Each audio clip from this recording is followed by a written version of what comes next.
Assalamualaikum warahmatullahi wabarakatuh. Waalaikumsalam warahmatullahi wabarakatuh.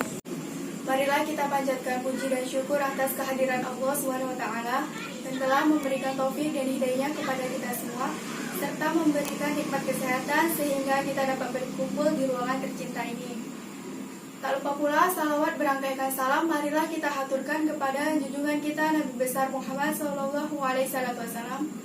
Allahumma sholli ala sayyidina Muhammad wa ala ali sayyidina Muhammad, yang telah membawa kita dari zaman jahiliyah hingga zaman Islamiyah seperti saat ini yang dirasakan bersama. Semoga dengan memperbanyak salawat kita semua diberikan syafaatnya di yaumil akhir kelak, amin ya rabbal alamin. Pertama-tama yang saya hormati Bapak Dr. Khairul Mufti Rambe, Sarjana Hukum Islam, Master Hukum Islam, selaku dosen pengampu mata kuliah Fikih Muamalah 2. Dan yang saya sayangi adik-adik sekalian. Perkenalkan, nama saya Winda Antika dengan nomor induk mahasiswa 09182326, program studi perbankan syariah eksklusif semester 6C dari kampus TAI Al-Islam Indonesia. Baik, saya akan menjelaskan maksud dan tujuan untuk membuat video ini, yaitu untuk memenuhi tugas ujian akhir semester dengan mengambil judul materi berdasarkan kelompoknya masing-masing. Nah, kebetulan saya berasal dari kelompok 2 dengan judul materinya yaitu Aplikasi Al-Musyarakah pada Bank Syariah, yang memiliki 2 subbagian. Yang pertama, Al-Musyarakah penawaran kerjasama usaha, dan yang kedua Al-Musyarakah tambahan modal usaha. Nah, untuk adik-adik pasti baru pertama kali mendengar kata Al-Musyarakah. Iya, Kak. Baik, saya akan menjelaskan apa itu Al-Musyarakah. Al-Musyarakah yaitu pembiayaan modal kerja atau investasi yang diberikan oleh Bank Syariah, dan dalam proses manajemen Bank Syariah dilibatkan secara langsung sehingga keduanya terikat dalam kegiatan usaha. Atau dengan kata lain, Al-Musyarakah yaitu suatu transaksi yang dilaksanakan dengan sistem bagi hasil atau sistem yang menganut kerjasama usaha antara Bank Syariah dan nasabah. Dan selanjutnya masuk ke aplikasi Al-Musyarakah pada Bank Syariah. Implementasi aplikasi Al-Musyarakah pada Bank Syariah ditemukan pada pembiayaan, yaitu pembiayaan proyek dan pembiayaan modal ventura. Yang pertama, pembiayaan proyek, yaitu musyarakah diaplikasikan dalam pembiayaan proyek, yaitu antara Bank Syariah dan nasabah menyediakan dana atau modal untuk mengadakan proyek tersebut. Nah, setelah proyek tersebut selesai, nasabah mengembalikan dana disertai dengan sistem bagi hasil. Kemudian modal ventura. Modal ventura yang diterapkan oleh Bank Syariah yaitu pada saat penanaman modal, Bank Syariah menjual sahamnya secara berkala ataupun secara singkat. Kemudian masuk ke subbagian yang pertama yaitu Al-Musyarakah penawaran kerjasama usaha. Penawaran kerjasama usaha yang ditawarkan oleh Bank Syariah yaitu dengan menggunakan sistem bagi hasil.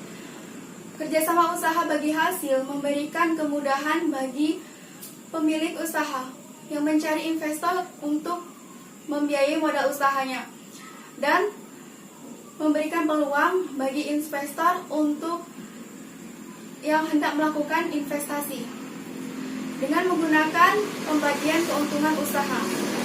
Dengan ikut menyertakan sejumlah dana, kegiatan bisnis yang ditawarkan kepada investor membuat investor semakin yakin akan adanya kegiatan kerjasama yang dijalankan. Apalagi pengelola usaha ikut campur dalam menyediakan dana dalam kegiatan usaha tersebut. Kemudian masuk ke subbagian yang kedua yaitu Al-Musyarakah tambahan modal usaha. Secara umum, pembagian modal kerja usaha atau yang disingkat dengan PMK Syariah adalah pembiayaan jangka pendek yang diberikan kepada Bank Syariah untuk membiayai modal kerja usaha nasabahnya dengan prinsip-prinsip syariah. Unsur-unsur modal kerja terdiri dari komponen alat liquid atau cash, piutang dagang atau receivable, dan persediaan atau inventory. Nah, persediaan terdiri dari 3, yaitu persediaan bahan baku atau raw material, persediaan barang dalam proses atau work in process, dan persediaan barang jadi atau finished goods. Oleh karena itu, modal kerja termasuk dalam kombinasi pembiayaan liquid atau cash financing, pembiayaan piutang dagang atau receivable financing, dan pembiayaan persediaan atau inventory financing.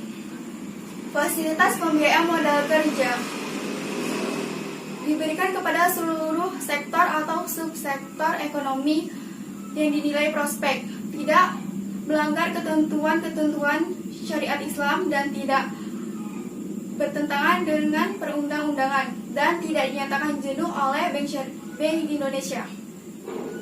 Hal yang perlu diperhatikan dalam menganalisa pemberian pembiayaan ada 3. Yang pertama, jenis usaha. Kebutuhan modal masing-masing usaha pasti berbeda-beda. Kemudian, skala usaha. Semakin besar skala usaha, maka semakin besar pula modal yang dibutuhkan. Kemudian yang 3, tingkat kesulitan usaha yang dijalankan, yaitu dengan melihat jenis proyek. Apakah proyek ini memiliki kontrak atau belum? Nah, kemudian masuk ke pembiayaan modal kerja BRI Syariah. Pembiayaan modal kerja BRI Syariah adalah fasilitas yang diberikan untuk membiayai modal kerja usaha yang dijalankan oleh nasabah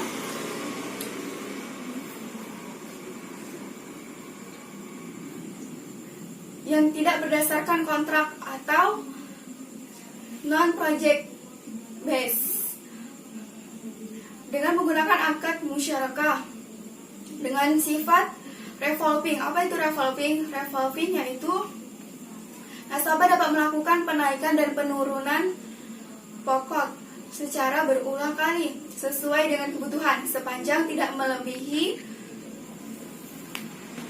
plafon yang ditentukan. Kemudian ada kemiripan dan perbedaan antara al-musyarakah dan al-mudharabah. Kemiripannya yaitu al-musyarakah dan al-mudharabah sama-sama bentuk kerjasama dengan prinsip bagi hasil. Nah, perbedaannya apa? Perbedaannya yaitu al-musyarakah baik dari bank syariah maupun dari nasabah, keduanya menyertakan modal. Tapi al-mudharabah, posisi pengelola usaha tidak sama sekali mengkontribusikan dana, karena kontribusikan dananya 100% berasal dari bank syariah. Nah, itulah penjelasan dari materi saya. Kepada adik-adik, jika ada yang mau ditanyakan, dipersilahkan.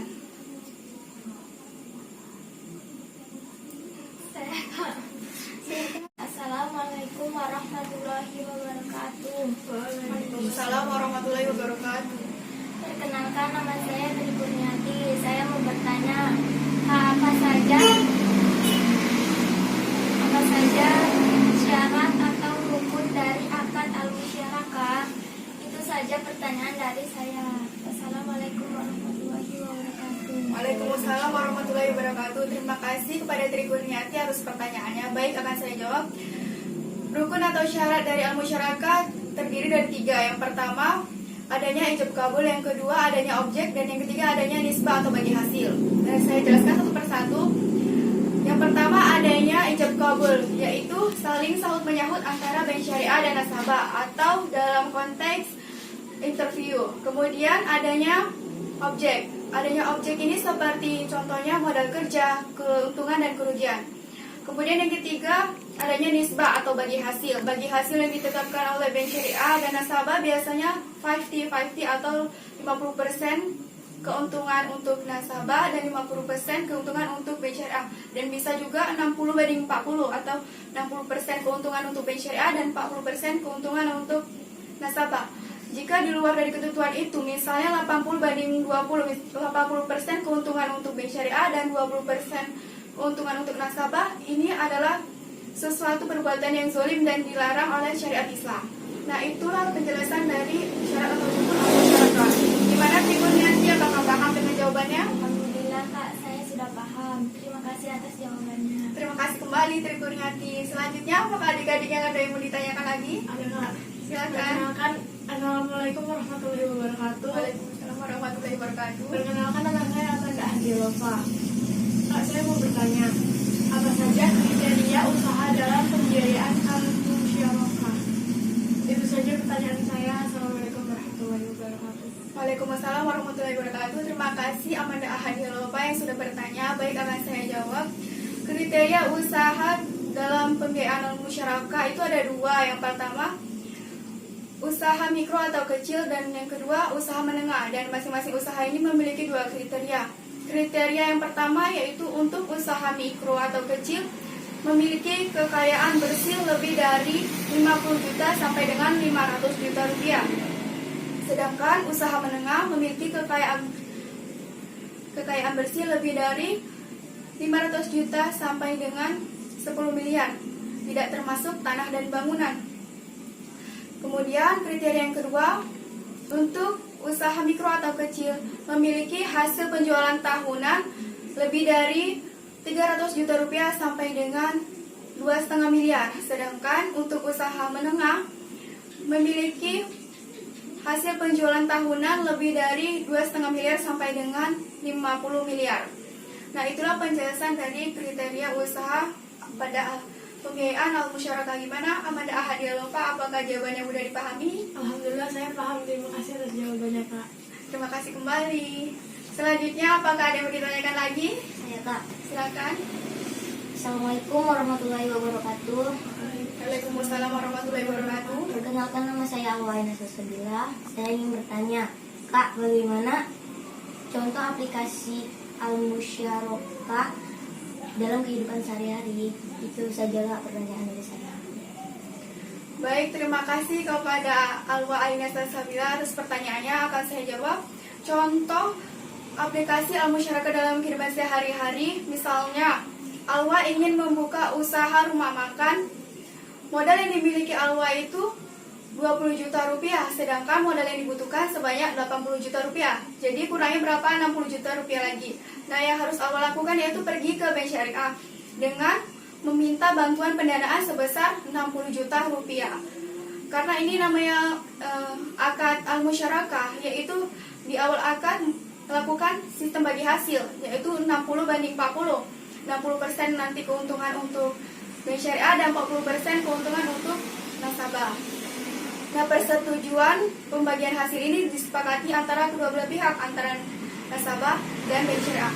Nah, dilihat dari contoh tersebut, jelaskan tadi sesuai dengan perbedaan antara musyarakah dan mudharabah.